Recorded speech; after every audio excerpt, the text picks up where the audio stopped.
ಸತತಂ ಪದ್ಮದಲಾಸ್ಯಂ ದೇಹತ್ರಯ ವಿಲಕ್ಷಣಂ ಚಿತ್ಸೂರ್ಯವತ್ ಪ್ರಕಾಶತೆ ವಂದೇ ಅಭಿನವಗುರುಂ. ತತ್ವಮಸ್ಯಾತ್ಯುಪದೇಶೇನ ಮಮಾತ್ಮ ಕಲ್ಯಾಣ ಕೃತಂ ಮಮ ದೇಹಸ್ಯ ಮುಖ್ಯ ಪ್ರಾಣಂ ವಂದೇ ಅಭಿನವ ಶಿವಪುತ್ರಂ. ಶಿವಾದಿತ್ರಯ ಮೂರ್ತಿರವತಾರಕಂ ಆರೂಢಃ ಶ್ರೀ ಸಿದ್ಧಶ್ಚ ಷಣ್ಮುಖಶ್ಚ ರಾಮನಾಮ ತ್ರಯೇರ್ಭೂತ್ವಾ ತ್ರಯೋರೇಕಂ ಮೂರ್ತಿ ಗುರುಃ ಗುರುನಾಥಾರೂಢ ಶಿವಪುತ್ರ ಯತೀಶ್ವರೌ ತತ್ಶಿಷ್ಯಂ ಶಾಂತಿಸಾಗರಂ ನಿಜಗುಣಕೃತಿ ಭಾಷ್ಯಕೃತಂ ವಿದೇಹ ಮುಕ್ತಸ್ವರೂಪಂ ವಂದೇ ಚಿಕ್ಕರಾಮಾರೂಢಂ ಶಿಷ್ಯ ಪ್ರಶಿಷ್ಯ ರೂಪೇಣ ಬೋಧಕಂ ಗುರುಂ ಆಶ್ರಯೇ ಅಹಂ ಗುರುಂ ಆಶ್ರಯೇ. ಪ್ರಾತಸ್ಮರಣೀಯ ಪರಮ ಪೂಜ್ಯ ಆರಾಧ್ಯ ದೈವ ಸದ್ಗುರುಗಳ ಅಡಿದಾವರೆಗಳನ್ನು ಮುಡಿಯಲ್ಲಿ ಧರಿಸಿಕೊಂಡು ಅವರಿವರೆನ್ನದೇ ಅದ್ವೈತ ಸಾರ್ವಭೌಮ ಚಕ್ರವರ್ತಿ ಶ್ರೀಮದ್ ಜಗದ್ಗುರು ಜಗದ್ವಂದ್ಯ ಆರೂಢ ಕುಲತಿಲಕ ಸಿದ್ಧಾರೂಢ ಮಹಾಸ್ವಾಮಿಗಳನ್ನೇ ಮೊದಲು ಮಾಡಿಕೊಂಡು ಕಾರ್ಯಕ್ಕೆ ಕಾರಣೀಭೂತರಾದ ಮಹಾತಪಸ್ವಿ ಬ್ರಹ್ಮಲೀನ ರಾಮಾರೂಢ ಮಹಾಸ್ವಾಮಿಗಳ ಪರ್ಯಂತ ಆರೂಢ ಗುರು ಪರಂಪರೆಯಲ್ಲಿ ಆಗಿ ಹೋದ ಎಲ್ಲ ಮಹಾನುಭಾವರ ಚರಣಾರವಿಂದಗಳಿಗೆ ನಮೋ ನಮಃ ಎಂದು ಮಂಗಲಮಯ ಕಾರ್ಯಕ್ರಮದ ಬ್ರಹ್ಮವೇದಿಕೆಯ ಮೇಲೆ ಸನ್ನಿಧಾನ ಸ್ಥಾನದಲ್ಲಿ ವಿರಾಜಮಾನರಾದ ಯುವಯತಿಗಳು, ವಿಮಲಮತಿಗಳು, ಸರಳ ಹೃದಯದ ಸಾಕಾರ ಮೂರ್ತಿಗಳು, ನನ್ನ ಆತ್ಮಕಲ್ಯಾಣ ಕರ್ತೃಗಳಾದ ಗುರುವಿನ ಸ್ವರೂಪರೇ ಆಗಿರತಕ್ಕಂಥ ಪರಮ ಪೂಜ್ಯ ಶ್ರೀಗಳ ಶ್ರೀಚರಣಗಳಿಗೆ ಅನೇಕ ವಂದನೆಗಳನ್ನು ಸಲ್ಲಿಸಿ, ಇದುವರೆಗೂ ತಮ್ಮ ಉಪದೇಶವನ್ನು ಸಭೆಗೆ ನೀಡಿ ವಿಶ್ರಮಿಸಿರುವ ಎಲ್ಲ ಪೂಜ್ಯರಿಗೂ ಶಾಸ್ತ್ರೀಜಿಯವರಿಗೂ ಅನೇಕ ಶರಣುಗಳನ್ನು ಸಲ್ಲಿಸಿ, ಶಿವಸಭೆಯಲ್ಲಿ ಸನ್ಮಿಲಿತರಾಗಿರುವ ಶಿವಶರಣರೇ, ಶಿವಶರಣೆಯರೇ, ಸದ್ಭಕ್ತರೇ, ನಿಮ್ಮೆಲ್ಲರಿಗೂ ನನ್ನ ಅನೇಕ ವಂದನೆಗಳನ್ನು ಸಲ್ಲಿಸಿ, 8 ದಿವಸಗಳ ಪರ್ಯಂತ ಬೆಳಗಿನ ಜಾವ ಒಂದು ವಿಷಯದ ಮೇಲೆ ಚಿಂತನೆ ಮಾಡ್ತಾ ಬಂದಿದ್ದೇವೆ. ಮುದದಿಂದ ಜಪಿಸು ನಾಮ. ನಿಮಗೆ ಇಲ್ಲಿ ಪರ್ಯಂತ ಮುದ ಅಂದ್ರೇನು, ಹದ ಅಂದ್ರೇನು, ಆನಂದ ಅಂದ್ರೇನು, ಸಂತೋಷ ಅಂದ್ರೇನು ಎಲ್ಲವುಗಳ ಬಗ್ಗೆ ತಿಳಿಸ್ತಾ ಬಂದಿದ್ದೇವೆ. ಆನಂದದಿಂದಲೇ ಯಾಕೆ ಜಪ ಮಾಡಬೇಕು? ಜಪ ಅಂದ್ರೆ ಏನು?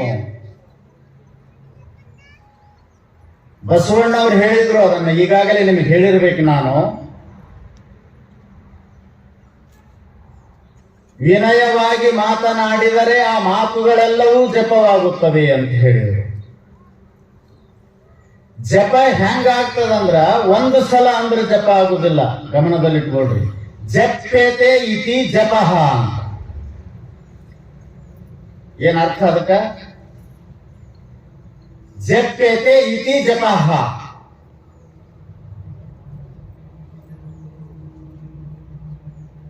ಅಂದ್ರ ಒಂದು ಮಂತ್ರದ ಇನ್ನೊಂದು ದೇವತಾ ಶಕ್ತಿಯುಕ್ತ ನಾಮದ. ಲಕ್ಷ್ಯದಲ್ಲಿಟ್ಕೊಳ್ರಿ, ನಾಮ ಬ್ಯಾರೆ, ಮಂತ್ರ ಬ್ಯಾರೆ. ಮಂತ್ರ ಅದು ಯಾರ ಸತ್ತು ಅಲ್ಲ, ದೇವತಾ ವ್ಯಕ್ತಿ ಸ್ವರೂಪವಾಗಿರುವಂತ ವ್ಯಕ್ತಿಯ ಶಕ್ತಿಯನ್ನು ಹಿಡಿದು ತರತಕ್ಕಂತ ಸಾಮರ್ಥ್ಯ ಅದಕ್ಕದು, ಅದಕ್ಕೆ ನಾಮ ಅಂತ ಕರೀತಾ ಇದ್ದಾರೆ. ಆ ನಾಮವನ್ನು ಬಿಡದೆ ಅದನ್ನು ಪಠಣ ಮಾಡಿದರೆ, ಅದನ್ನು ಹೇಳ್ತಾ ಇದ್ರೆ ಅವಾಗ ಜಪ ಆಗ್ತದ, ಸುಮ್ಮನೆ ಆಗುದಿಲ್ಲ. ಪುನಃ ಪುನಃ ಉಚ್ಚರಿಸುವುದಕ್ಕೆ ಜಪ ಅನ್ನಬೇಕು. ಏನ್ರಿ, ವಾಮಿ ಶಿವ ಅಂದ್ರೆ ಜಪ ಆಗ್ಲಿಲ್ಲ ಅದು. ಅದಕ್ಕ ವಾಮಿ ಏನರೇ ಅಂದ್ರೆ ಜಪ ಆಗ್ಲಿಲ್ಲ. ಒಂದು ನಾಮವನ್ನು ಕುರಿತು ಒಂದು ಸಲ ಮಾತಾಡಿದ್ರೆ ಜಪ ಆಗುದಿಲ್ಲ, ಒಂದು ಸಲ ಹೇಳಿದ್ರೆ ಜಪ ಆಗುದಿಲ್ಲ. ಪುನಃ ಪುನಃ ಪುನಃ ಪುನಃ ಉಚ್ಚರಿಸಿದ್ರೆ ಅದಕ್ಕೆ ಜಪ ಅಂತ ಕರೀತಾ ಇದ್ದಾರೆ. ಅದಕ್ಕೆ ಮಾಡ್ಯಾರ ನೋಡು, 108, 1008 ಯಾಕೆ ಮಾಡ್ಯಾರ? ಅವು ಆದಾಗ ಅಷ್ಟು ಹೇಳಿದಾಗ ಜಪ ಆಗ್ತದ. ನಿಮಗೆಲ್ಲಿ ಅದಷ್ಟು ಮಾಡೋದು? ಯಾವನೊಬ್ಬ ಮೊನ್ನೆ ಜಪ ಮಾಡ್ತೀನಂತ ಬಸ್ಸಿನ ಟೈಮ್ ಆಗ್ಯದ ಹೋಗ್ಬೇಕಾಗ್ಯದ. ಮತ್ತೆ ನಾವು 108 ಮನೆಗಳು ವಸ್ತು ಎಣಿಸಿದ್ರೆ ಹೆಂಗ ಗತಿ? ಹ್ಯಾಂಗ ಮಾಡ್ಬೇಕು? ಜಪಾರೆ ಆಗ್ಬೇಕು. ಮತ್ತದು ಬಿಡಾಕೊಂಡ್ ಬರುದಿಲ್ಲ. ನೋಡ್ರಿ, ನೀವು ಯಾವ್ದಾರ ಒಂದು ಕರ್ಮ ಹಿಡಿದ್ರಿ ಅಂದ್ರ ಬಿಟ್ರೆ ಮನಸ್ಸಿಗೆ ಸಮಾಧಾನ ಇರುವುದಿಲ್ಲ. ವಿಚಾರ ಮಾಡ್ಕೊಳ್ರಿ ನೀವು. ಅದೊಂದು ಪೂಜೆ ಇರ್ಬೋದು ಅಥವಾ ಜಪ ಇರ್ಬೋದು, ಯಾವುದೇ ಒಂದು ಕಾರ್ಯ ಕೈಗೆ ಎತ್ಕೊಂಡು ಅದನ್ನ ಮುನ್ನಡೆಸ್ಕೊಂಡು ಬಂದ್ರಿ ಅಂದ್ರ ನಿಮಗೆ ಎಂತ ಸಂಕಟ ಇದ್ರು ಕೂಡ ಅದನ್ನ ಮಾಡ್ಲೇಬೇಕು. ಮಾಡ್ಲಿಲ್ಲ ಅಂದ್ರೆ ಮನಸ್ಸು ಸಮಾಧಾನ ಆಗುದಿಲ್ಲ. ನೀವು ಹೆಂಗಾರ ಮಾಡ್ರಿ, ಅದನ್ನ ಒಟ್ಟು ಮಾಡಬೇಕು. ಮತ್ತ ಅವ್ನು ಜಪ ಮಾಡೋ ದಿನ ಅರ್ಜೆಂಟ್ ಸಮಯ 108 ಮಣಿ ಎಣಿಸೋದು ಲೇಟ್ ಆಕತಿ. ಮತ್ತೆ ಹೆಂಗ್ ಮಾಡ್ಬೇಕು? ಅದನ್ನ ತೆಗೆದು ಹಿಂಗ್ ಹಿಡದ್ನಂತ ಒಮ್ಮೆ ಓಂ ನಮ ಶಿವಾಯ ಜಗ್ಗದ ಹಾಕೊಂಡು ಹೋಗ್ಬಿಟ್ಟು, ಇದು ನಿಮ್ ಜಪ. ಇದಕ್ ಜಪ ಅಂದಿಲ್ಲ ಅವರು. ಶಾಂತವಾದ ಮನಸ್ಸಿನಿಂದ, ಉದ್ವೇಗರಹಿತ ಮನಸ್ಸಿನಿಂದ, ನಿರಾಳವಾದ ಮನಸ್ಸಿನಿಂದ, ಗಾಳಿ ಇಲ್ಲದ ಸ್ಥಾನದಲ್ಲಿ ದೀಪ ಹೇಗೆ ಏಕಾಂತ ಉರಿಯುತ್ತದೆಯೋ ಅಂತ ಮನಸ್ಸಿನಿಂದ ಆ ಪರಮಾತ್ಮನ ನಾಮವನ್ನ ಸದಾವ ಕಾಲ ಅದನ್ನು ಜಪಿಸ್ಬೇಕಂತ ಇಂತಿಷ್ಟಿ ಅಂತ ಅವಾಗ ಜಪ ಆಗ್ತದ. ಇವು 2 ಅಕ್ಷರದ ಜ ಪ. ಸಂಸ್ಕೃತ ಒಂದನ್ನು ಬಿಟ್ಟರೆ ಇನ್ನಾವ ಭಾಷೆಯೊಳಗೆ ಹೋದ್ರೂ ಒಂದು ಅಕ್ಷರಕ್ಕೆ ನಿಮಗೆ ಅರ್ಥ ಸಿಗಕ್ಕೆ ಸಾಧ್ಯನೇ ಇಲ್ಲ. ನೀವು ತಗೊಂಡು ಬಂದು ನಾನು ಹೇಳ್ರಿ, ನೀವು ಹೇಳಿದ್ದು ಕೇಳ್ತೀನಿ. ಸಂಸ್ಕೃತ ಒಂದನ್ನು ಬಿಟ್ರೆ ಇನ್ನುಳಿದಂತ ಯಾವ ಭಾಷೆಯಲ್ಲಿ ವಿಗ್ರಹ ವಾಕ್ಯ ಇಲ್ಲ, ಉತ್ಪತ್ತಿ ಅರ್ಥ ಇಲ್ಲ. ಸಂಸ್ಕೃತದಲ್ಲಿನೇ ಇದೆ ಅದು. ನಮ್ಮ ಸಂಸ್ಕೃತದಲ್ಲಿ ಒಂದೊಂದು ಪದಕ್ಕೂ ಒಂದೊಂದು ವಿಗ್ರಹ ವಾಕ್ಯ ಮಾಡ್ಯಾರ, ಒಂದೊಂದು ಪದಕ್ಕೆ ಅರ್ಥ ಮಾಡ್ಯಾರ. ಪಕ ಪಾ ಸೇರಿಸಿದ್ರ ರಕ್ಷಣೆ ಅಂತ ಆಗ್ತದ, ಪಕ ಅಪ ಸೇರಿಸಿದ್ರ ಪಾಪ ಅಂತ ಆಗ್ತದ. ಯಾವ ರಕ್ಷಣೆ ಮಾಡುವ ಶಕ್ತಿ ಇಲ್ಲದೋ ಅದು ಪಾಪ, ಯಾವುದು ನಿನ್ನನ್ನು ರಕ್ಷಿಸುತ್ತದೆಯೋ ಅದು ಪುಣ್ಯ. ಒಂದೇ ಪದರೊಳಗೆ.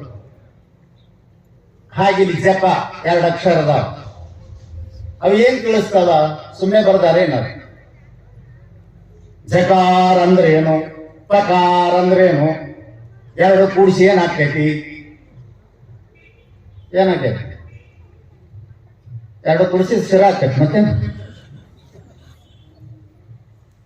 ಒಂದು ಸಾಕ್ರಿ, ಒಂದು ರಾವ, ಇಟೇ ಗೊತ್ತು ನಿಮಗೆ, ಉಳಿದಿದ್ದೇನಿಲ್ಲ.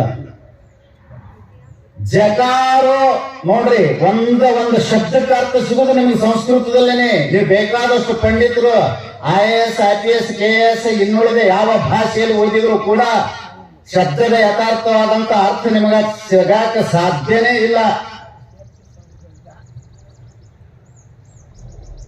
ಅಂತ ವಿಶಾಲವಾದಂತ ಭಾಷೆ ಇದು ಸಂಸ್ಕೃತ. ಏನ್ ಹೇಳಿದ್ರು ಅವರು? ಜ ಅಂದ್ರೆ ಅದಕ್ಕೇನ್ ಅರ್ಥ, ಪ ಅಂದ್ರೆ ಅದಕ್ಕೇನ್ ಅರ್ಥ? ಜಕಾರೋ ಜನ್ಮ ವಿನಿವೃತ್ತಿ, ಪಕಾರೋ ಪಾಪನಾಶನಂ, ತಸ್ಮಾತ್ ಜಪೋ ಇತಿ ಪ್ರೋಕ್ತಃ. ಜಪ ಅಂದ್ರೆ ಏನು ಅನ್ನೋದಕ್ಕೆ ಇಷ್ಟೆಲ್ಲ ಆದಾಗ ಗೊತ್ತಾಕೈತೆ. ಅದು ಏನಂದ್ರು? ಜಕಾರ ಎಂಬುದಕ್ಕೆ ಒಂದು ಅರ್ಥದ, ಪಕಾರ ಅನ್ನೋದಕ್ಕೆ ಒಂದು ಅರ್ಥದ. ಜಕಾರ ಅಂದ್ರೆ ಏನು? ಜನ್ಮವನ್ನು ನಾಶ ಮಾಡುವುದು ಯಾವುದು? ಅದು ಜಕಾರ. ಜಕಾರ ಜನ್ಮ ನಿವೃತ್ತಿ ಅಲ್ಲ, ವಿನಿವೃತ್ತಿ ಅಂದಾರ ಅವರು. ಚೆನ್ನಾಗಿ ಮತ್ತಲ್ಲೊಂದು ಪದ ಸೇರಿಸಿ ಇನ್ನೊಮ್ಮೆ ಮತ್ತೆ ತಾಯಿಯ ಗರ್ಭಕ್ಕೆ ಬಾರದಂತೆ ಮಾಡುವ ಅರ್ಥವನ್ನು ಸೂಚಿಸುವುದೇ ಜಕಾರ. ಪ್ರಕಾರ ಏನ್ ಹೇಳ್ತದೆ? ಪ್ರಕಾರೋ ಪಾಪ ವಿನಾಶಕಂ, ಪಾಪವನ್ನು ತೆಗೆದೋಗಿತದ. ಇವು 2 ಸೇರಿ ಏನಾಯ್ತು ಅಂದ್ರ ಜನ್ಮ ನಾಶ ಮಾಡುವುದು, ಪಾಪ ನಿವೃತ್ತಿ ಮಾಡುವಂತ ಶಕ್ತಿ ಯಾವುದಕ್ಕಾದು ಅದಕ್ಕೆ ಜಪ ಅಂತ ಕರೀತಾ ಇದ್ದಾರೆ. ಈ ಮಾಡುವ ಅಧಿಕಾರ ಮಾನವನಿಗೆ ಅಷ್ಟೇ ಅದ, ಮತ್ತಾರಿಗೂ ಇಲ್ಲ. ಅದನ್ನೇ ಮರ್ತು ತಿರುಗ್ತಾ ಇದ್ದಾನೆ. ಇವ್ರಿಗೇನ್ ಅನ್ಬೇಕು? ಯಾಕೆ ಇದನ್ನೆಲ್ಲ ಪರಮಾತ್ಮನನ್ನ ಮರೆಸಿದ್ದು? ಯಾಕೆ ಪರಮಾತ್ಮನನ್ನ ಮರೆಸಿದ್ಯಾವುದು? ಪರಮಾತ್ಮನ ನಾಮವನ್ನು ಮರೆಸಿದ್ಯಾವುದು? ಯಾಕೆ ಹೀಗಾಗಿದೆ ನಮ್ಮ ಪರಿಸ್ಥಿತಿ? ನಾವು ಪದೇ ಪದೇ ಅದನ್ನೇ ನೆನಪಿಸ್ಕೋಬೇಕು. ತಾಯಿಯ ಗರ್ಭದೋಳು ನಾನು ಇದ್ದ ಸಮಯದೋಳು ಅಲ್ಲಿ ಹೇಯದ ಅತಿ ಬಾಧೆಗೆ ಮನಂ ನಂದು. ಆ ಸಂಕಷ್ಟ ಪರಿಸ್ಥಿತಿ ನಾವು ತಾಯಿ ಗರ್ಭದೊಳಗೆ ಇದ್ದುದ್ದಿ ಅಂತದ್ದು ಅಂದ್ರ, ನೀವು ಹೊರಗೆ ಬಂದಿರಿ ಏನ ಅಂತಾರ, ಹೊಳಿ ದಾಟಿನ ಮೇಲೆ ಅಂಬಿಗನ್ ಮಿಂಡ್ ಅಂತ ಕನ್ನಡದಾಗ. ಅವ ಯಾವನೊಬ್ಬ ಇದನ್ನ ಯಾಕೆ ಹೇಳ್ಯಾರಂದ್ರ, ಮ್ಯಾಗ ಮಳಿ ಗುಡುಗು ಸಿಡಿಲು ಹೊಡಿತಿತ್ತು, ಹಳಿ ಈಚಿ ಕಡೆ ಸಿಕ್ಕೊಂಡಿದ್ದ, ಅವ ಆ ಕಡೆ ಹೋಗಕ್ ಸಾಧನೆನೇ ಇಲ್ಲ, ಅಂಬಿಗ ಇದ್ದ. ಅವ ಅಂದ, ಎಲ್ಲ ನನ್ನ ನಾವ್ ಆಡೋದು ಮುಗ್ದದ, ನಾ ಬಿಟ್ಟು ಹೊಂಟೀನಿ, ನಿನ್ನ ಕಳ್ಸು ಕರ್ಕೊಂಡು ಹೋಗಂಗಿಲ್ಲ, ಕಡೆ ಒಬ್ಬನಿಗೆ ಹಾಕೋದಿಲ್ಲ ಅಂದ ಅವ ಹೇಳಂತ, ನೀ ಏನ್ ಕೇಳ್ತಿ ಕೊಡ್ತೀನಿ, ನೀ ಏನ್ ಹೇಳಿದ್ದು ಕೇಳ್ತೀನಿ, ನಿನ್ನ ಕೈ ಮುಗಿತೀನಿ, ಕಾಲು ಮುಗಿತೀನಿ. ಇಂಥ ಅರಣ್ಯದೊಳಗ ನದಿ ಈ ಕಡೆ ನಾವು ಉಳಿದ್ನಂದ್ರ ನನ್ನ ಗತಿ ಹೆಂಗ, ನೀ ಹೇಳಿದ್ದು ಕೇಳ್ತೀನಿ, ಚಾಚು ತಪ್ಪದೆ ಅಂತ ಅವನ ಕಾಲು ಹಿಡ್ಕೊಂಡ ಎಲ್ಲ ಮಾಡ್ದ. ಇಷ್ಟೆಲ್ಲ ಬಿಡ್ಕೊಂತಾನ ಪಾಪ, ಇರ್ಲಿ ಬಿಡು. ನಾ ಹೇಳ್ದ, ನೀ ಏನ್ ಹೇಳಿ ಅದನ್ನ ನಡೆಸ್ಕೊಡ್ತೀಯ ಅಂದ. ನೋಡಿದ್ರೆ ನಾನು ಅತಿ ಕಡೆ ಬಿಡು ಅಂತವ. ಅಂತ ಮಧ್ಯರಾತ್ರಿಯೊಳಗ ಗುಡುಗು ಸಿಡಿಲು ಮಿಂಚು, ಇಂಥ ದುರ್ಘಟನೆ ಸಮಯದೊಳಗ ಆ ಕಡೆ ಒಯ್ದು ಇಟ್ಟನಂತ ಇಟ್ಟುಗಳನ್ನೇ ಒಂದು ಹರಕ ಒಂದು 5 ನೋಟ್ ಕೊಟ್ಟ. ನೀ ಏನ್ ಹೇಳಿದ್ದಿ ಅಂದ, ಏನ್ ಹೇಳಿನಿ ಅಂದ. ಏನ್ ಮಾಡೋದಿಂತ ಮಂದಿ ಏನ್ ಹೇಳಿನ ಅಂದ. ಅಲ್ಲೋ ನೀ ಹೇಳಿದ್ದು ಕೇಳ್ತೀನಿ ಅಂದಿ, ಕಾಲು ಹಿಡ್ಕೊಂಡು ಪ್ರಾರ್ಥನಾ ಮಾಡಿ ನಾನು ಕುರ್ತು ನಿನಗೆ ಕೇಳಿದ್ದೆ ಕೊಡ್ತೀನಿ ಅಂದಿ, ಹರಕ 5 ನೋಟ್ ಕೊಡ್ತೀಯ, ಹೋಗ ಬರ್ಲಿಕ್ ಬಿಡ. ಯಾಕ ಈ ಗಾದೆ ಮಾತ ಹೊಳಿದಾಟಿಂದ ಅಂಬಿಗನ್ ಮಿಂಡ ಅಂತ ಅವಾಗ ಹೇಳಿದ್ದಲ್ಲಪ್ಪೋ. 4 ಬೆರಳು ಆಯತದಿಂದ ತಾಯಿಯ ಗರ್ಭ ಚೀಲ ಎಷ್ಟದಂದ್ರೆ ಈ 4 ಬೆರಳಷ್ಟಾದತ್ತಿಲ್ಲಿ.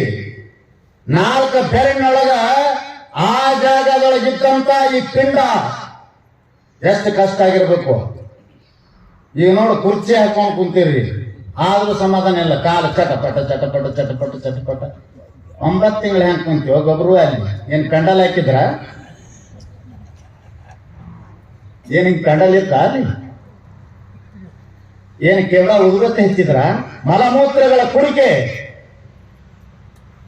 ನಿಮಗದು ಇನ್ನೊಮ್ಮೆ ಜ್ಞಾಪಕ ಬರ್ಬೇಕಾಗಿತ್ತಂದ್ರೆ ನನ್ನ ಮಾತು ಕೇಳ್ರಿ. ದೊಡ್ಡ ಬಿಗ್ಗೆಸ್ಟ್ ಸಿಟಿಗೆ ಹೋಗ್ರಿ, ಅಲ್ಲಿ ಬಸ್ ಸ್ಟ್ಯಾಂಡ್ ಒಳಗಿನ ಜನರಲ್ ಪೈಖಾನಿಗೆ ಹೋಗ್ರಿ, ಹೋಗಿ ಕುಂತಿರ್ಬೇಕು, ಒಬ್ಬ ಹೊರಗೆ ಬೋಲ್ಟ್ ಹಾಕೊಂಡು ಹೋಗ್ಬಿಡಬೇಕು. ಎಂತ ಆನಂದಪ್ಪ ಅಂದಿರೆ ತೆಗಿರೋ ಸಾಯ್ತಿ ಹೋಗಿ ನೋಡ್ರಿ. ಹಂಗಾಗಿತ್ತಂತೀವನ ಪರಿಸ್ಥಿತಿ ಗರ್ಭದಲ್ಲಿ.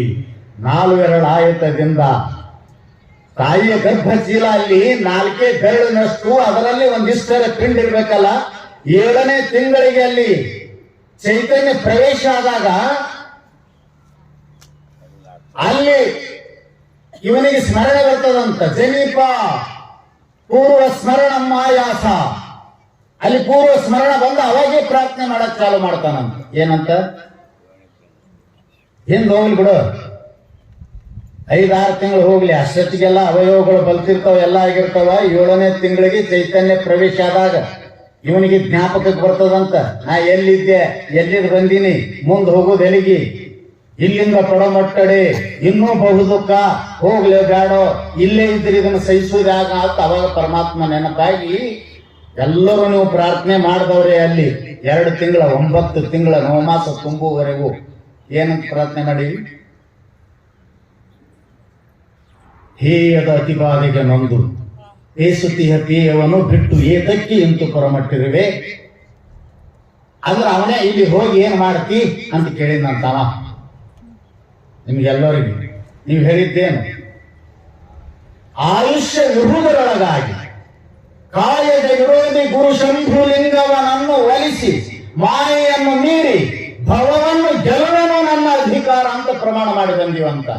ನನ್ನ ಜೀವನದಲ್ಲಿ ಒಂದು ಕ್ಷಣವನ್ನು ಹಾಳು ಮಾಡಲಾರ್ದೆ, ನನ್ನ ಆಯುಷ್ಯದ ಒಂದು ಕ್ಷಣವನ್ನು ಹಾಳು ಮಾಡಲಾರ್ದೆ, ಹೇ ಪರಮಾತ್ಮ, ಮಾಯಾ ವಿರೋಧಿಯಾದಂತ, ಕಾರ್ಯದ ವಿರೋಧಿಯಾದಂತ ನಿನ್ನನ್ನೇ ಸ್ಮರಣೆ ಮಾಡಿ ನಿನ್ನನ್ನೇ ಬಂದು ಸೇರ್ತೀನಿ ಅಂತ ಪ್ರಮಾಣ ಮಾಡಿದವರು.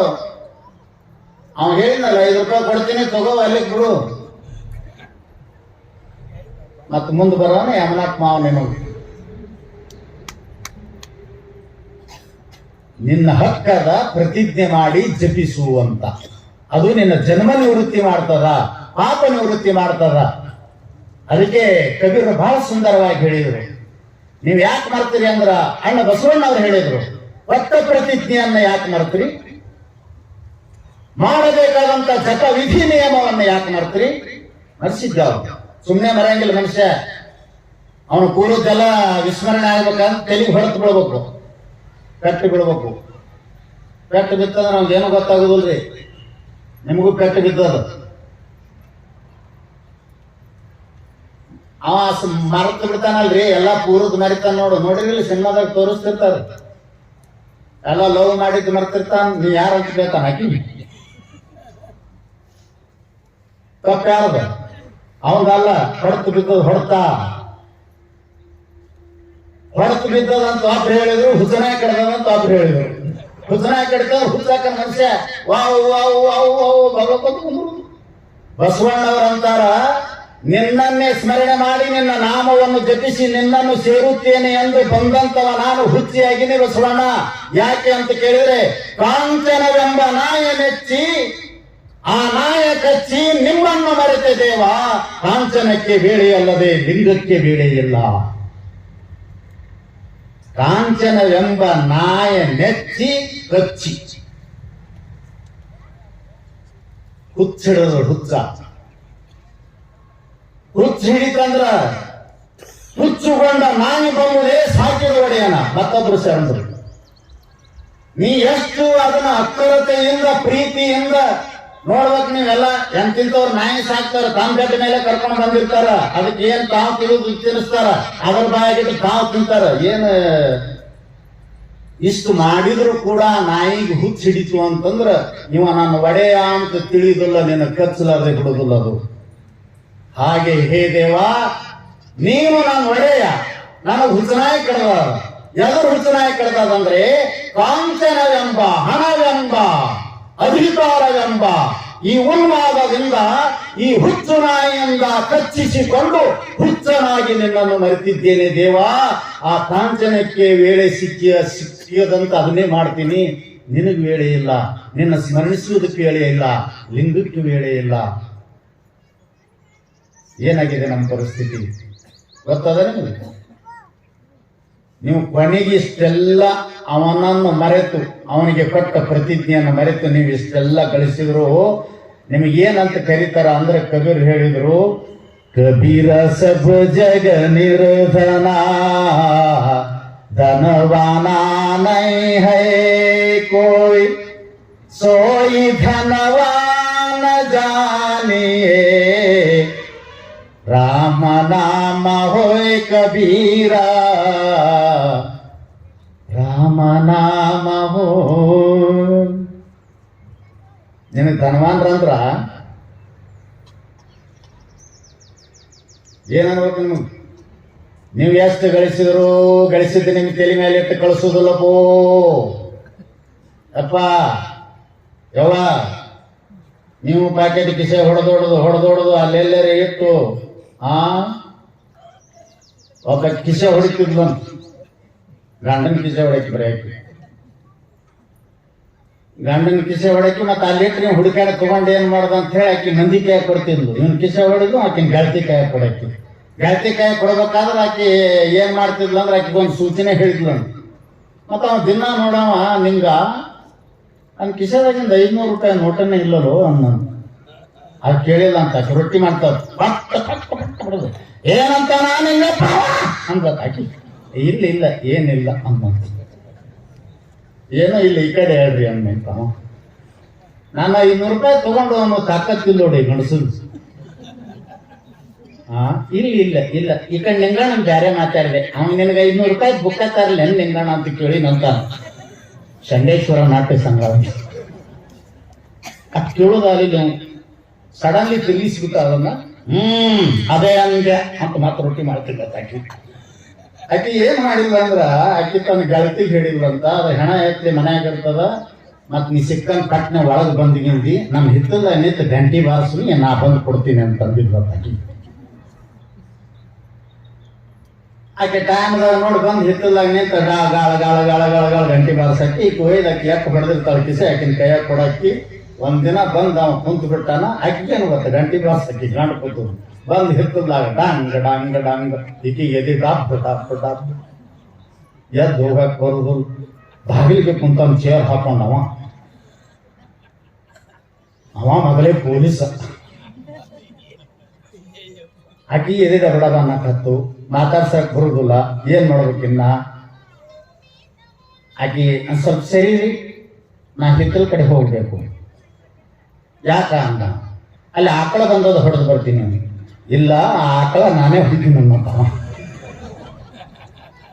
ಅದು ಭಾಳ ದಿವಸ ಆಯ್ತು ಬರಕ್ ಹತ್ತದ ಆಕಳ ಅದು ಆಕಳಿಗೆ ನಮ್ದು ರುಚಿ ಹತ್ತಿರ ಕಾಣಿಸ್ತದ ಹಿತ್ತಲ್ದನ್ನ ಕಣಕಿ ರೊಟ್ಟ ನಾನೇ ಹೋಗ್ತೀನಿ ಈ ಸಲ ಅಂತೇಳಿ ಎದ್ದು ಅವನ ಲಾಠಿ ತಗೊಂಡ ಅಂತ ಈಕಿ ಬರ್ತಾಯ್ತು ಈ ಕಟ್ಟ ಹಾಳಾಗ್ತದತ್ತ ಭಾರಿ ಶಾಣೆ ಹೆಣ್ಮಕ್ಳು ನಾ ಹೇಳಿನಿಲ್ಲ ವಿಶ್ವಾಮಿತ್ರ ಶುಕ್ರಾಚಾರ್ಯ ಮೊದಲಾದ ಕಷ್ಟಪಟ್ಟು ಓದಿದ ಅಭ್ಯಾಸ ನಿಮ್ ತೆರೆಗೆ ತಾನೇ ಬರ್ತದಂತ ಇಟ್ಟು ಚಂದ ಹೋದಾಕಿ ಮಲ್ಕೊಂಡಿದ್ ತೊಟ್ಟಲ್ದಾಗ ಮಗು ಹೋಗಿ ಕಟ್ನ ಚೂಟಿಲ್ಲ ಹಾಳಾಕ್ ಹತ್ತು ತೊಟ್ಟಲ್ದಾಗ ಹಾಡಾಕಿಟ್ಟಿಲ್ಲ ನಾ ಬರತಿ ನಂದರ ತಾ ಬರತಿ ನಂತಾವಾನೆ ಗಳ್ಳ ಗಂಟಿ ಅಲ್ಲಿಂದ ಎತ್ತಿರಿ ಹೋಗ ಹಾಯ್ ಅಂತ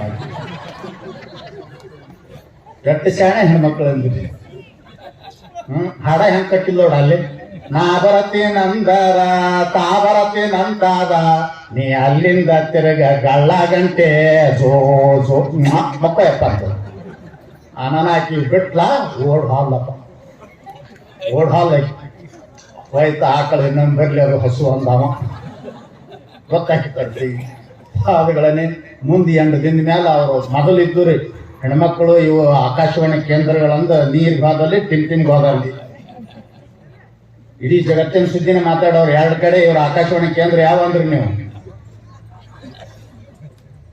ಒಂದ್ ಟಿಮ್ ಇನ್ನೊಂದು ನೀರ್ ಭಾಗದಲ್ಲಿ ಇಡೀ ಜಗತ್ತಿನ ಸುದ್ದಿನ ಮಾತಾಡ್ತಾರೆ 5 ನಿಮಿಷನಾಗ ಅವ್ರು ರಕ್ತರ ಶಕ್ತಿ ಕೊಟ್ಟಿರ್ಬೇಕು ಅದಕ್ಕೆ ನಿಮಗೊಂದು ಹೆಸರಿಟ್ಟಾರ ಮಾತೆಯರು ಮಾತೆಯರು ಅಂದ್ರೆ ಬಹಳ ಚಲೋ ಇದೊಂದು ನಮಗ್ ಬಿರುದ ತಿಳ್ಕೊಂಡಾರ ಇವ್ರು ಕುಚನ ಹೆಂಗ್ ಚಂತನ ಮಾತಾಡ್ತಿರತ್ ಹೇಳಕ್ಕೆ ಮಾತೆಯರು ಅಂತಾರ ನಿಮಗ್ ಮತ್ತೇನಲ್ಲ ಮತ್ತ ಆಕಿ ಎಲ್ಲಿ ಸೇರೋರು ಇವ್ರದ್ದು ಸೆಂಟ್ರಲ್ ಪ್ಲೇಸ್ ಯಾವ್ದು ಕೇಂದ್ರ ಬಿಂದು ಯಾವುದು ಅಂದ್ರ ನೀರ್ ಭಾಗದಲ್ಲಿ ಆಕಿನೂ ಹಾಲು ಈಕಿನೂ ಹಾಲು ಎಷ್ಟಾದು ಅಂತ ಕೇಳಿಲ್ಲ ಆಕಿ ಕೊಟ್ಟು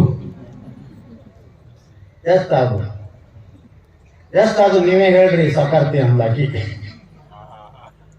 ಅನುಕೂಲನೇ ಆ ವಾರ 800 ಈ ವಾರ 800 ಅದ್ರ ಹಿಂದಿನ ವಾರ 800 ಈಗ ಮೊನ್ನೆ ನಡುವಿನ ವಾರ ಒಂದು 800 2400 ರೂಪಾಯಿ ಅದು ನೋಡು ಅಂತ ಹೇಳಿ ಅಂದ್ಲಂತ ಅವು ಕೊಡು ಅಂದ್ಲಂತ 2400 ಎಲ್ಲಿ ಯಾಕ ಯಾವ 200 ಅದ ನೋಡು ತಗೋ ಅಂತ ಹಾಕಿ ಯಾಕ ಸೊಕ್ಕ ಬಂದದ ನಿನಗಂದ ತಾಕಿ ನನಗ್ಯಾಕ ಸೊಕ್ಕ ಬರ್ತದ್ರಿ ಸೊಕ್ಕಾರ್ತಿ ಮತ್ತೇನಾದ್ರು ಇನ್ 2200 ರೂಪಾಯಿ ಅನ್ಲತ್ತ ಏನ್ ಹಾಕ್ಯಾವ ಅವತ್ ನನ್ನ ಗಂಡ ಬಡ್ಗಿತ್ಕೊಂಡು ಎದ್ ನಾನು ನೀ ಅಲ್ಲಿದಲ್ಲೇ ತಿರುಗ ಗಳ್ಳ ಗಂಟಿ ಅಂದಿ ಗಂಟಿ ಬಾರ್ಸೋ ತೋಡ್ ಹೊಂಟಿದ್ದೆ ಗೌಡ್ರ ನಾಯಿ ಸೀರೆ ಹರಿತು ನಂದು 1000 ರೂಪಾಯಿ ಸೀರೆ ಹರಿತು ನಾಯಿ ಕಡಿತು ದವಾಖಾನೆ ತೋರಿಸ್ಕೊಂಡು 200 ರೂಪಾಯಿ ತಗೊಂಡ್ ನೀವು ಕಿಸೆ ಹೊಡಿಬೇಡ ಅನ್ನೋದು ನಿಮಗ ಅಂತವ್ರ ಕೈ ಕೊಡ್ಬೇಡ ನನ್ನ ಕೈ ತಂದು ಕೊಡ್ರಿ ನಿಮ್ ಹೆಣ ಎತ್ತವ್ರ ಕೈಯಾಗ ಯಾಕೆ ಕೊಡ್ತೀರಿ ಇವ್ರ ಗೆಳತಿಯನ್ನ ಮಾಡ್ಕೊಂಡಿರ್ತಾರ ಅಂತವ್ರ ಇವ್ರನ್ನ ನೀವು ಹೊಡೀರಿ ಬೇಡ ಅನ್ನೋದಿಲ್ಲ ನಾನು ಹೊಡೆದ್ರೆ ಶಾಸ್ತ್ರ ಹೇಳೋದ್ಬಿಟ್ಟು ಅಂತದ್ ಕಳಿಸ್ತೇವೆ ಸ್ವಾಮಿ ಅಂತ ನನ್ನ ಕೈ ತಂದು ಕೊಡ್ರಿ ಸುರಕ್ಷಿತ ಕೊಡ್ತೀನಿ ನಿಮಗೆ ಬಡ್ಡಿ ಹಾಕಿ ಕೊಡ್ತೀವಿ ಎಲ್ಲರೂ ಮರೆತು ಬಿಟ್ಟಾರಂತ ಇವ ಏನೇನೋ ಮಾಡಿ ಗಳಿಸುವಿಕೆ ಆ ತಂದಿಟ್ಟಿದ್ದಕ್ಕೆ ಹೊಡೆದು ತಾನ ಮಾಡ್ಕೊಳಕಿ ಇದರೊಳಗೆ ನಾವು ತಲ್ಲೀನಾಗಿ ಹೋಗಿವಂತ ಬಸವಣ್ಣವರು ಕಾಂಚನವೆಂಬ ನಾಯಿ ನೆಚ್ಚಿ ಕಚ್ಚಿ ನಿಮ್ಮ ಮರೆತೇನು ದೇವ ಕಾಂಚನಕ್ಕೆ ವೇಳೆ ಅಲ್ಲದೆ ಲಿಂಗಕ್ಕೆ ವೇಳೆ ಇಲ್ಲ ಏನ್ ಮಾಡೋದು ನಮ್ಮ ಜೀವನ ತಗೊಂಡು ಅದು ಬರ್ತದ ನಿಮಗೆ ನೀವ್ ಏನ್ ಗಳಿಸಿದ್ರೆ ಬರ್ತದ ಬೇಕಾದ ಮಾಡಿ ಗಳಿಸಿಟ್ಟು ಹೋಗುವುದೇ ಅದು ಕಬೀರ್ ಅಂತಾರ ನೀವೆಲ್ಲರೂ ಯಾರ ದೃಷ್ಟಿಯಲ್ಲಿ ಶ್ರೀಮಂತರು ಅಂತ ಕೇಳಿದರೆ ಯಾರಿಗೆ ಪರಮಾತ್ಮನ ಸ್ಮರಣೆ ಇಲ್ಲ ಯಾರು ಪರಮಾತ್ಮನ ನಾಮವನ್ನು ಸ್ಮರಿಸುವುದಿಲ್ಲ ಆ ಜನ್ಮ ಪರ್ಯಂತ ಸೋಹರ ಪೋಷಣಾರ್ಥ ಯಹ ನಾ ಕರೋತಿ ಹರೇ ಸ್ಮರಣಂ ಸ ಗೋರುಷ ಸ್ಮೃತ. ಶಾಸ್ತ್ರ ಹೇಳ್ತದ, ಹುಟ್ಟಿದಾಗಿನಿಂದ ಸಾಯುವವರೆಗೂ ಹೊಟ್ಟೆಯನ್ನು ತುಂಬಿಸಿಕೊಳ್ಳುವುದಕ್ಕೆ ತನ್ನ ಜೀವನವನ್ನು ಮುಡುಪಾಗಿಟ್ಟಂತ ಅಯೋಗ್ಯನಿಗೆ, ಅವ ಯಾನೇ ಇರಲಿ, ಯಾವ ದೊಡ್ಡ ಅಧಿಕಾರಿ ಇರಲಿ, ಇಡೀ ವಿಶ್ವವನ್ನೇ ಗೆದ್ದತಕ್ಕಂತ ಸೂರ್ಯ ಇರಲಿ, ಜಗತ್ತಿನೊಳಗೆ ನಂಬರ್ ಒಂದು ಶ್ರೀಮಂತ ಇರಲಿ, ನಮ್ಮ ಶಾಸ್ತ್ರದ ದೃಷ್ಟಿಯಲ್ಲಿ ಅವನಂತ ಅವಿವೇಕಿನಿ ಜಗತ್ತಿನಲ್ಲಿ ಯಾರು ಇಲ್ಲ ಅಂತ ಹೇಳ್ತದೆ ಶಾಸ್ತ್ರ. ಏನ್ ತಿಳ್ಕೊಂಡಿರಿ ನೀವು? ಏನ್ ನಾಲ್ಕು ದುಡ್ಡು ಗಳಿಸೋಣ ಮುಗಿತೆ? ನಮ್ಮ ಶಾಸ್ತ್ರ ಹೇಳ್ತದೆ, ಹುಟ್ಟಿನಿಂದ ಸಾಯುವರೆಗೂ ಹೊಟ್ಟೆ ಹೊಟ್ಟೆ ನಿಮ್ಮದೇ ಹೊಟ್ಟು, ಶರಣರಿಗೆ ಇರ್ಲಿಲ್ಲ ಏನು ಹೊಟ್ಟಿ? ನೀವೆಷ್ಟು ಮಾಡಿ ಇದ್ದಿದ್ದಿಲ್ಲ. ನಮ್ಮ ಶರಣ ಹೇಳಿದ್ರು, ಹೊಟ್ಟೆ ಹೊಟ್ಟೆ ಹೊಟ್ಟೆ ಎಂದು ಬಂದ ಬಟ್ಟೆಯನ್ನೇ ಮರೆತು ಕೆತ್ತಿತು ಜಗವೆಲ್ಲ. ನೀವು ಯಾರು ತೋರಿಸಿದ್ರು ಬರೇ ಹೊಟ್ಟಿ ತೋರಿಸುದು. ಇದಕ್ಕಾಗಿನೇ ಈ ಹೊಟ್ಟಿ ಏನ್ ಮಾಡ್ಯದಂದ್ರ ನಿಮ್ಮನ್ನು ಸುಮ್ಮ ಬಿಟ್ಟಿಲ್ಲಪ್ಪೋ. ಬಂದ ಬಟ್ಟೆಯನ್ನೇ ಮರೆಸಿದ ಹೊಟ್ಟೆ ಇದು. ಯಾವುದು ನಮ್ಮ ಬಂದ ಬಟ್ಟೆ? ಬಟ್ಟೆ ಅಂದ್ರೆ ಏನ? ವಿಮಾನ ಅಲ್ಲ, ಮುರಾರ್ಜಿ ಮಿಲ್ನಾಗ ತಯಾರಾದದ್ದಲ್ಲ, ಟೆರಿಕಾಟ್ ಅಲ್ಲ, ಟೆರಿವುಲ್ ಅಲ್ಲ, ಉಲನ್ ಅಲ್ಲ, ಕಾಟನ್ ಅಲ್ಲ, ಬಟ್ಟೆ ಅಂದ್ರೆ ದಾರಿ. ನಾವು ಬಂದದ್ದು ಒಂದು ದಾರಿ ಅದ, ಆ ದಾರಿ ಮುಳ್ಳು ಹಚ್ಕೊಂಡಿವಿ. ಏನದ? ಯಾವ ದಾರಿ ನಮಗೆ? ನೀವು ಅಂತಿರ್ತೀರಲ್ಲ, ಬಂದಂಗ ಹೋದ್ರ ಇಟ್ಟು ಅನ್ಕೋತ ಹೋಗುದು ಸುಮ್ಮ. ಹೋಗುದು ಕಲೀರಿ. ಹ್ಯಾಂಗ ಬಂದಿರಿ ಗೊತ್ತದ ನಿಮಗೆ? ಹ್ಯಾಂಗ ಬಂದಿರಿ? ಹ್ಯಾಂಗ ಬಂದೀವಿ ನಾವು? ಅದೇ ಮರ್ತೀವಿ. ಅದನ್ನು ಮರೆಸಿದ್ದೆ ಅವ್ರು ಬಟ್ಟೆ ಅಂತ. ಬಂದ ಬಟ್ಟೆಯನ್ನೇ ಮರೆತು ಕೆಟ್ಟಿತು ಜಗವೆಲ್ಲ. ಇವರದಂತಿರಲಿ ನಮ್ಮ ಶರಣರು ಆ ಬಟ್ಟೆಯನ್ನೇ ಮೆಟ್ಟಿಟ್ಟು ತೂರಿ ಅಲ್ಲಿರುವ ಗಟ್ಟಿ ಪ್ರಸಾದವನ್ನೇ ತೆಗೆದುಕೊಂಡು ಬಟ್ಟ ಬಯಲಾಗಿ ಹೋದರು ಅಂತ. ಆ ಬಟ್ಟ ಬಯಲ ಸ್ವರೂಪವೇ ನಮ್ಮದು. ಅವನನ್ನು ಕೂಡಲಿಕ್ಕೆ ಬೇಕಾದದ್ದೇ ಶಿವಪಥ. ಅದೇ ನಮ್ಮ ಮಾರ್ಗ. ನಮ್ಮ ಮಾರ್ಗ ಯಾವುದು? ನಮ್ಮ ದಾರಿ ಯಾವುದಂದ್ರೆ ಅಧ್ಯಾತ್ಮ ಮಾರ್ಗ, ಶಿವಪಥ. ನಮ್ಮ ದಾರಿ, ನಮ್ಮ ಬಟ್ಟೆ ಅದು. ಅದನ್ನು ಮರೆಸಿದ್ದು ಈ ಹೊಟ್ಟೆ.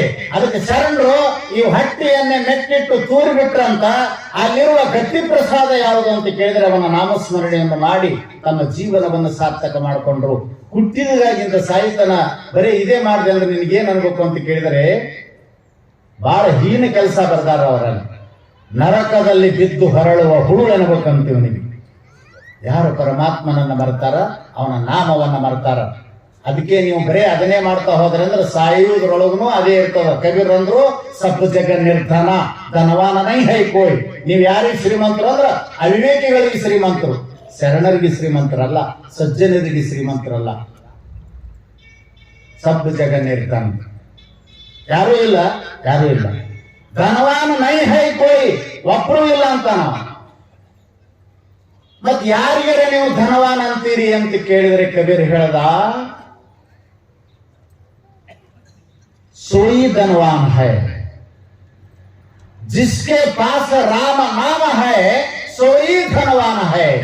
ಯಾರ ನಾಲಿಗೆ ಮೇಲೆ ಸದಾ ರಾಮ ನಾಮದ, ಯಾರ ಹೃದಯದಲ್ಲಿ ಅವನ ಪ್ರೇಮದ, ಅವ ನಿಜವಾದ ಶ್ರೀಮಂತ ಈ ಜಗತ್ತಿನಲ್ಲಿ. ಅವನನ್ನು ಶ್ರೀಮಂತಿಕೆಯಲ್ಲಿ ಹಿಮ್ಮೆಟ್ಟಿಸುವವರೇ ಯಾರು ಇಲ್ಲ.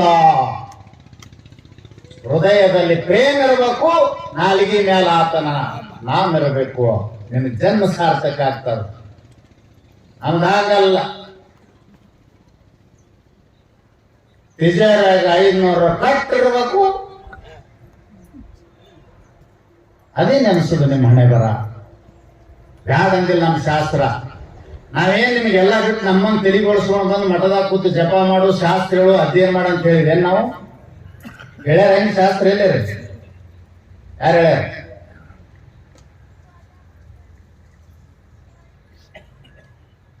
मुख में हो राम नामा, हाथ में उनका कामा, तू अकेले नहीं प्यारे, तेरे साथ है राम. मुख में हो राम नामा, हाथ ಮೇವನ್ನ ಕಾಕಾಂ. ಮುಖದಲ್ಲಿ ನಾಮಸ್ಮರಣೆ ಇರಲಿ, ಕೈಯಲ್ಲಿ ತುಂಬಾ ಕೆಲಸ ಇರಲಿ. ನಿಮಗೆ ಗಾಢ ಅಂದಿಲ್ಲ. ನಿಮ್ಮ ನಾಲಿಗೆನೂ ಸಂಸಾರಕ, ನಿಮ್ಮ ಕೈನೂ ಸಂಸಾರಕ, ಕಣ್ಣುನೂ ಸಂಸಾರಕ, ಹೃದಯವನ್ನು ಸಂಸಾರಕ್ಕೆ ಕೊಟ್ರೆ ನೀವು ಬಂದದ್ದಕ್ಕೆ ಪಶುಗಳು ಮಾಡ್ತಾವ, ಹಸಿರುಗಳನ್ನೇ ತಿಂತಾವ, ನೀತಿ ಬಂಧುಗಳನ್ನೇ ಮಲಗ್ತಾವ, ಎತ್ತುಗಳನ್ನೇ ತಿರುಗ್ತಾವ. ವ್ಯತ್ಯಾಸ ಏನು? ನೀವೇನ್ ಮಾಡೋದು? ಓವೇದ ಪಶುವಿಹಿ ನರಾಣಾಂ ಏನಂತಾರ? ಇಡು, ಯಾವ್ಯಾವ ಎದಕ್ಕೆ ಮೀಸಲಾಗಿಡ್ಬೇಕಿಡು. ಕೈಯ ಮೀಸಲು ಶಿವನ, ಕಾಲು ಮೀಸಲು ಶಿವನ, ಕಣ್ಣು ಮೀಸಲು ಶಿವನ, ನಾಲಿಗೆ ಮೀಸಲು ಶಿವನ. ಮೀಸಲು ಬೀಸಲು ಹೋಗದಿದ್ದರೆ ಆತನ ಜಗದೀಶ ಕಾಣ. ಶರಣರು ಏನ್ ಹೇಳಬೇಕೆಲ್ಲ ನಿಮಗೆ? ಎದಕ್ಕೆ ಮೀಸಲಿಟ್ರಿ ಕೈಗೆ? ಅದೇ ತರ ತರ ತರ ತರ ತರ ಎಣಸು ಬಾಗ ಹಾಕೊಂಡು. ಮೊನ್ನೆ ಒಬ್ಬ ಅವನ ದೊಡ್ಡ ಶ್ರೀಮಂತ, ದೊಡ್ಡ ಕಪಾಟ, ಒಂದು ಲಾಕರ್ ಕಪಾಟ ಅದು ದೊಡ್ಡ ಒಬ್ಬರು ಕುಂದ್ರಂಗಿರ್ತತ್ ಒಳಗೆ. ಅದ್ರ ಅರ್ಧ ತೆರೆದು ಒಳಗೆ ಎಣಿಸ್ಲಾಕತ್ತೇನೆ 500 ನೋಟ. ನಿಮಗೊಂದು ಮಾತು ಹೇಳ್ತೀನಿ, 500 ರೂಪಾಯಿ ನೋಟ್ಗಳನ್ನ ಈ ರೂಪಾಯಿ ಎಣಿಸುವಾಗ ಎಷ್ಟು ಏಕಾಗ್ರ ಇರ್ತೀರಿ, ಅಷ್ಟು ಏಕಾಗ್ರದಿಂದ ಒಂದೇ ಸಲ ಶಿವ ಅಂದ್ರೆ ನಿಮ್ ಮುಂದೆ ಬಂದಿರಲ್ಲ ಅಂತ ನೀವು ಹೇಳಿದ್ ಕೇಳ್ತಿಲ್ಲ. ನಡೀರಿ ಹಿಂಗ ಅಂದ್ರೆ ಎಷ್ಟು ಗಟ್ಟಿ. ಸುಮ್ಮನೆ ಮತ್ತೊಂದು ಹೋಯ್ತಾನ ಹಳ್ಳಿ ಅನಿಸ್ತಾನ. ಅವ ಮುದಕ್ ಮೊದಲೇ ಜಿಗಟೇಶ್ವರ ನಾಟ್ಯ ಸಂಘ ಜಗತಾಪುರಮ್ಮ, ಅವ ಒಂದೊಂದು ಹೆಸರು ಇರ್ತಾವ. ಮೊನ್ನೆ ಒಬ್ಬ ಹೆಸರ ಹೇಳ್ದಾವ. ಅವನ ಹೆಸರ ಗಲ್ಲಪ್ಪ ಅಂತ, ಅವ್ರ ಅಪ್ಪನ ಹೆಸರ ಸಕ್ರೆಪ್ಪ ಅಂತ. ಅದೇ ಸರಿ ನಂಗೆ ಜಿಬ್ಜಿಬಿರಿ ಅಣ್ಣ ನೋಡಿ. ಹೆಸರು ಗಲ್ಲಪ್ಪ, ಅಪ್ಪನ ಹೆಸರು ಸಕ್ರೆಪ್ಪ, ನಿಮ್ಮ ಅಡ್ಡ ಹೆಸರು ತಮ್ಮ ಅಂದೆ ಜಿಬ್ಜಿಬಿರಿ ಸ್ವಾಮಿಗಳ ಅಂತ. ಊರ ಜಿಬಟಾಪುರ ಅಡಿ. ನೀವು ದೇವಸ್ಥಾನಕ್ಕೆ ಹೋಗೋ ಕಂಪ್ನಿ ಅದು ಒಳಗ್ ಕುಂತ ಎಣ್ಸಾಕತ್ತೆ. ಅದು ದೊಡ್ಡ ಕಪಾಟ, ಅದು ಏಕಾಗ್ರ ಚಿತ್ತದಿಂದ ಸ್ವಲ್ಪ ಏನೋ ಸಪ್ಪಳನ್ನ ಜಗ್ ಬಿಟ್ಟ ಲಾಕ್ ಆಗಿಬಿಟ್ಟೆ. ಲಾಕ್ ಆಗಿಬಿಟ್ಟತಿ. ಮತ್ತೆ 1 ದಿವಸ 2 ದಿವಸ ವಾರ 15 ದಿವಸ ಹೋಗ್ಯದ.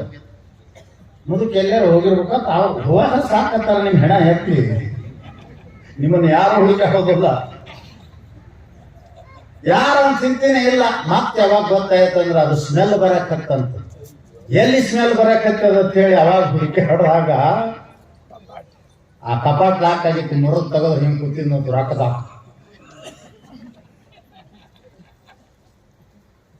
ಏನ್ ಮಾಡಿದೆ ನೀನು ಜೀವನದೊಳಗೆ? ಕೈ ಮೀಸಲಾದಕ್ಕಿಟ್ಟಿ, ಕಣ್ಣು ಮೀಸಲಾದಕ್ಕಿಟ್ಟಿ, ಧಾರಾವಾಹಿ ನೋಡಕ್ ಕಣ್ಣು ಮೀಸಲಿಟ್ಟಿ, ಚಲೋದ್ ನೋಡಕ್ ಕಣ್ಣು ಮೀಸಲಿಡು, ಎತ್ತುಗಳನ್ನ ಬಟನ್ ಹಾಕಿ ಕೂತಿಲ್ಲ. ನಿಮ್ ಮನೆ ಹಾಳು ಮಾಡೋ, ನಿಮ್ ಮನ ಹಾಳು ಮಾಡೋ ಅವೆಲ್ಲ ಬಸವಣ್ಣವರು. ಈ ಮತ್ತಿನ್ನೇನಾದರೂ ನೋಡುವುದಿದ್ದರೆ ನನ್ನನ್ನು ಕುರುಡನನ್ನಾಗಿ ಮಾಡು, ನಿನ್ನನ್ನೇ ನೋಡ್ಬೇಕು. ಅದು ನಮಗ್ ಹಕ್ಕಲ್ರಿ ಮನುಷ್ಯರಿಗೆ. ಏನ್ ಮಾಡಬೇಕು? ಯಾವ ಮೀಸಲಿಲ್ಲ, ಎಲ್ಲವೂ ಪ್ರಪಂಚಕ್ಕಂದ್ರೆ ಹಂಗ್ರಿ. ನಿನ್ನ ಕೈಗಳಿಂದ ಪ್ರಪಂಚದಲ್ಲಿ ಕಾರ್ಯ ಮಾಡು. ಮನಸ್ಸಿನಲ್ಲಿ ಅವನ ಪ್ರೇಮ ತುಂಬಕೋ. ಖಾಲಿನೇ ಅದ, ಯಾರ ಮನಸ್ಸು ಪ್ರೆಸೆಂಟ್ ಇರುವುದಿಲ್ಲ. ಸುಮ್ಮನೆ ಕೆಲಸ ಮಾಡಾಗ ಎಲ್ಲೋ ಓಡ್ತಿರ್ತದ. ಮನಸ್ಸಿನಲ್ಲಿ ಆತನ ಮೇಲೆ ಪ್ರೇಮ, ನಾಲಿಗೆ ಮೇಲೆ ಆತನ ನಾಮ ಇತ್ತು ಅಂದ್ರೆ ನಿನ್ನ ಜೀವನ ಸಾರ್ಥಕ ಆಗ್ತದಂತ. ನೀನೇ ಜಗದೀಶ ಆಗ್ತಿ ಅಂತ ಹೇಳಿದರು. ನೀನು ಸಂಸಾರ ಮಾಡಬೇಡ ಅಂತ ಹೇಳಿಲ್ಲ. ಮನಸ್ಸಿನಲ್ಲಿ ಪ್ರೇಮ ಇಟ್ಟುಕೋ, ನಾಲಿಗೆಯಿಂದ ಅವನ ನಾಮ ಜಪಿಸು, ಸದಾ ಕೆಲಸ ಮಾಡು. 24 hours ಕೂಡಬೇಡ. ನೋಡಿ ನಿನ್ನ ಸಂಸಾರ ಎಷ್ಟು ಶುದ್ಧ ಆಗ್ತದ. ಅದನ್ನು ಬಿಟ್ಟು ತನು ಮನ ಎಲ್ಲವೂ ಪ್ರಪಂಚಕ್ಕೆ ಕೊಟ್ರೆ ಅದು ಭೂತದ ಪ್ರಪಂಚ ಒಂದ್ಸಲ ನಿನ್ನ ನುಂಗಿ ಹಾಕಿಬಿಡ್ತದ. ಅದಕ್ಕೆ ನೀ ಎಷ್ಟು ಗಳಿಸಿದ್ರು ನಿನಗೆ ಶ್ರೀಮಂತಿಕೆ, ನಿನ್ನ ಶ್ರೀಮಂತ ಅಂತ ಯಾರೂ ಹೆಸರು ಕೊಡುವುದಿಲ್ಲ. ಅದಕ್ಕೆ ಜೀವನದಲ್ಲಿ ಬಹಳ ಚಂದ ಹೇಳಿದ್ರು ಒಂದು ಸೂತ್ರ. ಮನದಾಲಯದೋಳು ನೀ ಮಾಡು 2 ಕೋಣೆಗಳನ್ನು ಮನದಾಲಯದೋಳು. ಹೊರ ಕೋಣೆಯವರು ಲೋಗರ ಲಾಟವ ಮಾಡು, ಒಳಗೆ ನೀನೋರ್ವನೇ ನಿರ್ಮಿಸು ಇದು ವರಯೋಗ ಸೂತ್ರವೆಲ್ಲೋ ಮಂಕುತಿಮ್ಮ. ನೀವು ಹೆಂಗ ಒಂದು ಹಾಲು ಹೊರಗೆ ಮಾಡಿರ್ತೀರಿ, ಮನೆ ಕಟ್ಟಾಗ ಒಂದು ಬೆಡ್ರೂಮ್ ಅಂತ ಮಾಡಿರ್ತೀರಲ್ಲ, ನೀವು ಹೋಗಿ ವಿರಮಿಸಲಾಕ ವಿಶ್ರಾಂತಿ ಕಡಿಲಿಕ್ಕೆ. ಹಂಗ ಮನಸ್ಸೆಂಬುವ ಆಲಯದಲ್ಲಿ ಎರಡು ಮಾಡ್ರಿ. ಒಂದರಲ್ಲಿ ಹೊಟ್ಟೆ ಪಾಡಿಗಾಗಿ ಮಾಡುವ ಪ್ರಪಂಚ ಮಾಡ್ರಿ. ಮನಸ್ಸ ಒಂದು ಸ್ಥೂಲ ಸೂಕ್ಷ್ಮ ಎರಡದಾವ. ಅವು ಎರಡು ಇದ್ರೇನೆ ಕೆಲಸ ನಡೀತದೆ. ನಾನು ನಿನ್ನೆ ಹೇಳಿ ನಿಮಗೆ, ಅಡಿಗೆ ಮಾಡೋ ಹೆಣ್ಮಗಳು ಸ್ಥೂಲ ಸೂಕ್ಷ್ಮ ಮನಸ್ಸಿಟ್ಟಿರ್ತಾಳ. ಸ್ಥೂಲ ಮನಸ್ಸಿಟ್ಟುಕೊಂಡು ಅಡಿಗೆ ಮಾಡ್ತಿರ್ತಾಳ. ಸೂಕ್ಷ್ಮ ಮನಸ್ಸು ಮಗನ ಮೇಲೆ ಇಟ್ಟಿರ್ತಾಳ, ಅಥವಾ ತನ್ನ ಸಂಬಂಧಿಕರ ಕಡೆ ತವ್ರ ಮನೆ ಕಡೆ ನೆನೆಸ್ತಿರ್ತಾಳ. ಪ್ರತಿಯೊಬ್ಬರಲ್ಲಿ ಎರಡು ಅದ. ಹಿಂಗ ಹುಚ್ಚರಂಗ ಆ ಕಡೆ ಈ ಕಡೆ ಬಿಡಬ್ಯಾಡ್ರಿ. ಒಂದು ಮನಸ್ಸಿನಿಂದ ನಿನ್ನ ಪ್ರಪಂಚಕ್ಕೆ ಬೇಕಾಗಿರತಕ್ಕಂತ ವ್ಯವಹಾರ ಮಾಡು. ಇನ್ನೊಂದು ಹೆಂಗ ಬೆಡ್ರೂಮ್ನಾಗ ಹೋಗಿ ನೀವು ಒಬ್ಬನೇ ಇರ್ತೀಯಲ್ಲ, ಏನು ಮಂದಿ ಕರ್ಕೊಂಡು ಹೋಗಿ ಬೆಡ್ರೂಮ್ನಾಗ ಯಾರು ಇರ್ತಾರ? ಹಾಲ್ನೊಳಗ ವೇಟಿಂಗ್ ವಿಸಿಟಿಂಗ್ ಹಾಲ್ ವೇಟಿಂಗ್ ಹಾಲ್ನೊಳಗೆ ಸಾಕಷ್ಟು ಜನ ಇರ್ತಾರ. ಒಳಗೆ ಬೆಡ್ರೂಮ್ನಾಗ ನೀವು ಒಬ್ಬನೇ ಹೆಂಗಿರ್ತೀವೋ ಹಾಗೆ ಪ್ರಪಂಚದ ಸಲುವಾಗಿ ಹೆಂಡತಿ ಮಕ್ಕಳನ್ನು ಪೋಷಿಸುವುದಕ್ಕಾಗಿ ಒಂದು ಮನ ಮಾಡು. ಅದರಲ್ಲಿ ನಿನ್ನ ಹತ್ತಿಯ ಪಾಡಿನ ವ್ಯವಹಾರ ಮಾಡು, ರೋಗರದಾಟವನ್ನಾಡು. ಇನ್ನೊಂದು ಕೋಣೆಯಲ್ಲಿ ನೀನೇ ವಿರಮಿಸು ಅಂದ್ರೆ ಅಲ್ಲಿ ಪರಮಾತ್ಮನ ಮೂರ್ತಿಯನ್ನಿಟ್ಟುಕೊಂಡು ಆ ಸೂಕ್ಷ್ಮ ಮನಸ್ಸಿನಿಂದ ಧ್ಯಾನಿಸ್ತಾ ಇರೋ. ಇದು ನಿನ್ನ ಜೀವನ ಸಾರ್ಥಕತೆಯಾದ ಆ ಜಪ. ಅಂದ್ರೆ ಸಂತೋಷದಿಂದ ಅವನ ನಾಮವನ್ನು ಹಿಡಿದು ಪದೇ ಪದೇ ಪದೇ ಪದೇ ಅನ್ನೋಣದರಿಂದ ಅದು ಜಪ ಆಗ್ತದ. ಅದು ನಿನ್ನ ಸರ್ವ ಪಾಪಗಳನ್ನು ನಾಶ ಮಾಡ್ತದ. ಇವತ್ತು ನೋಡ್ರಿ, ಜಗತ್ತಿನೊಳಗೆ ಯಾವುದೇ ಎದರಿಂದಲೂ ನಾಶ ಮಾಡಕ್ ಬರದಂತ ಒಂದು ಗುಡ್ಡದಲ್ಲಿರ್ತಕ್ಕಂಥ ಕಲ್ಮಶವನ್ನ, ಕೊಳೆಯನ್ನ, ಆ ಕಸ ಕಡ್ಡಿಯನ್ನ, ಗಿಡ ಮರಗಳನ್ನು ಸುಡಬೇಕಾದ್ರ ಒಂದಿಷ್ಟು ಬೆಂಕಿ ಹಚ್ಚಿದ್ರ ಕ್ಷಣಾರ್ಧದಲ್ಲಿ ನಾಶ ಆಗ್ತದ. ನೀವು ಕೈಯಿಂದ ಏನೇ ಮಾಡಿ ತೆಗೆದು ಅದನ್ನ ಕ್ಲೀನ್ ಮಾಡ್ತೀನಿ ಅಂದ್ರೆ ಹೆಂಗ ಸಾಧ್ಯ ಇಲ್ಲೋ ಹಾಗೆಯೇ ಈ ಅರಣ್ಯದಲ್ಲಿ ತುಂಬದಂಗ ಪ್ರತಿಯೊಬ್ಬರ ಅಂತಃಕರಣದಲ್ಲಿ ಪಾಪ ತುಂಬ್ಯದಂತ ಶಾಸ್ತ್ರ ಹೇಳ್ತಾವ. ಅದು ಯಾರಿಗೆ ಎಲ್ಲರಿಗೂ ಗೊತ್ತಾಗ್ತಾರ ಅಂತರ್ಮುಖವಾಗಿ ನೋಡ್ಕೊಂಡ್ರೆ ಏನೇನ್ ನಡೆದದ ನಮ್ಮ ಹೃದಯದಲ್ಲಿ ನಾವೇನ್ ಮಾಡೀವಿ ಎಲ್ಲ. ನಾ ಹೇಳಿನಲ್ಲಿ ನಿಮಗೆ, ಇನ್ನ ಕಂಪ್ಯೂಟರ್ ಕಾಪಿ ಜೆರಾಕ್ಸ್ ತೆಗೆದು ಕೊಡೋದು ಲೇಟ್ ಆಕತ್ತೆ, ಅದು ಆಗಿಂದ ಕೊಡ್ತೈತಿ. ಅಷ್ಟು ಪಾಪವನ್ನ ನೀವೆದರಲ್ಲೇ ಸುತ್ತಕೊಳ್ಳೋರು ಅಂತ ಶಾಸ್ತ್ರ ಕೇಳ್ತದ. ಇದನ್ನೇ ಮಾಡು. ಜಪತೋ ನಾಸ್ತಿ ಪಾತಕಂ, ಮುಗಿದೋಯ್ತು. ಸಮಸ್ತ ಪಾಪಗಳನ್ನು ಸುಟ್ಟು ಹಾಕ್ತದ. ನೀನು ಪರಿಶುದ್ಧ ಆಗ್ತೀಯ, ನಿನ್ನ ಜೀವನ ಪಾವನ ಆಗ್ತದ ಅಂತ ಇಲ್ಲಿ ಪ್ರೀತಿಯಿಂದ ಪ್ರೇಮದಿಂದ ಆ ಪರಮಾತ್ಮನ ನಾಮವನ್ನು ಸ್ಮರಿಸು. ಅದು ಒಂದೇ ಸಲ ಅಲ್ಲ, ಆ ಪುನಃ ಪುನಃ ಪುನಃ ಪುನಃ ಉಚ್ಚರಿಸೋಣದರಿಂದ ಅದು ಜಪ ಆಗ್ತದ ಅಂತ ಹೇಳಿದ್ದಾರೆ. ಹಾಗೆ ತಾವೆಲ್ಲರೂ ಅಂತ ಯಾವ ಜಪದ ವಿಧಿಯನ್ನ ಅನುಸರಿಸಿಕೊಂಡು ಪುನೀತರಾಗಿರಿ ಅಂತ ಹೇಳ್ತಾ ಮುಂದೆ